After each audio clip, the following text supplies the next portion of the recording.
വേദിയാണ് കേട്ടോ. കലയ്ക്കും കല എന്ന് പറഞ്ഞാൽ എന്താണ്? ആർട്ടാണ്. Okay okay. കല എന്ന് പറഞ്ഞാൽ നമ്മുടെ പാട്ട്, ഡാൻസ്, വര, ഇതെല്ലാം അതിൽ വരും. സാഹിത്യം എന്ന് പറഞ്ഞാലോ എഴുത്ത്.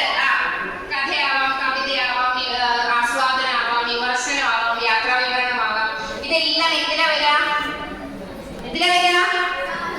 സാഹിത്യത്തിൽ വരും. അപ്പോ വിദ്യാരംഗം എന്ന് പറയുന്നത് കലയുടെയും സാഹിത്യത്തിന്റെയും കൂടി ഒരു ക്ലബ്ബാണ്. നമുക്ക് ധാരാളം ക്ലബ്ബുകളുണ്ട് അല്ലേ? നമ്മുടെ ഓരോ വിഷയങ്ങൾക്കും ഓരോ ക്ലബ്ബുണ്ട് ഇല്ലേ? നമ്മളൊക്കെ അതിന് മെമ്പേഴ്സ് അല്ലേ?